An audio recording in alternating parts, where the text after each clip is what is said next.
তো মহুয়া গাছ দেখার পর এখন আরেকটা গাছ দেখাবো। আমি আসার সময় গাছটাতে দেখে এলাম ফলও হয়েছে।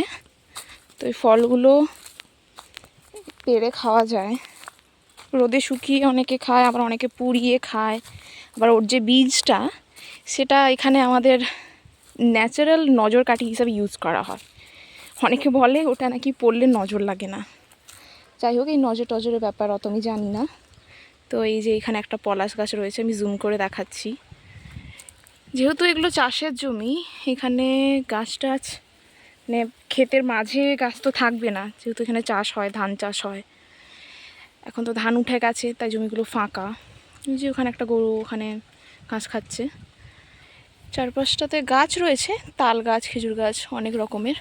কিন্তু এমনি জমির মাঝটা তো ফাঁকা, কারণ এখানে তো চাষ হবে। পলাশ গাছ আমাদের যে দিকটাতে চাষের জমি নেই, মাঠ, সেখানে প্রচুর রয়েছে। ওটা বিকালবেলা যাব, বিকালবেলা দেখতে আরও বেশি ভালো লাগে। এখন চলুন ওই ফলের গাছটা দেখি। আমাদের এখানে ওই গাছ অনেক রয়েছে, ছোটোবেলায় আসতাম, ওখান দিয়ে ফল পেড়ে নিয়ে যেতাম। এখন অতটা আসা হয় না, অনেক দিন পর এসছি গাছটা দেখব বলে। এখন ওখানে যাই, সাথে আমার ঠাম্মা রয়েছে। আমি তো একা একা এখানে আসতে ভয় পাই, কারণ এখানে প্রচুর সাপটা বেরোয়। এমনি সাহস তো আছে, কিন্তু সাপে আবার ভয় পাই আমি। মানে হঠাৎ করে একটা এত বড় সাপ পড়ে থাকবে, ওসব দেখে কিন্তু আমার জাস্ট গা শিউরে ওঠে। আগে আসতাম, একবার ওরম হয়েছিল একটা ঘটনা।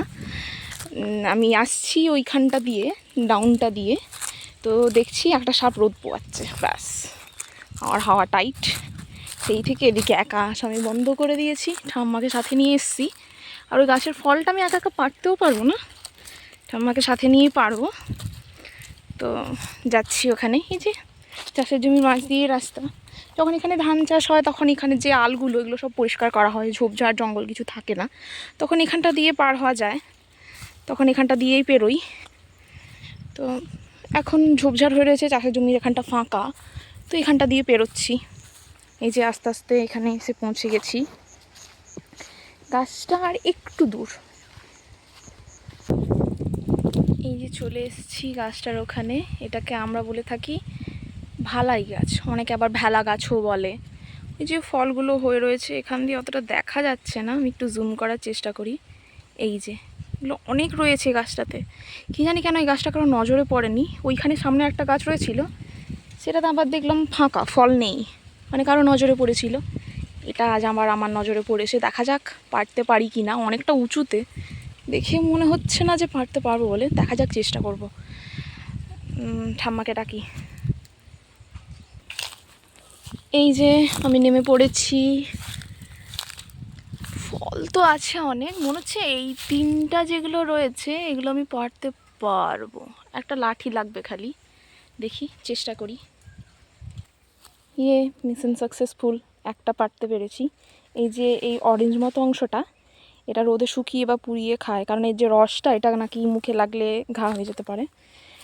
আর এই যে কালো অংশটা, এটাও একটু পুড়িয়ে তারপর সুতোর মধ্যে গেঁথে বাচ্চাদের পরানো হয়, মানে যাদের নজর না লাগে সেই জন্য অনেকে পরানো হয়।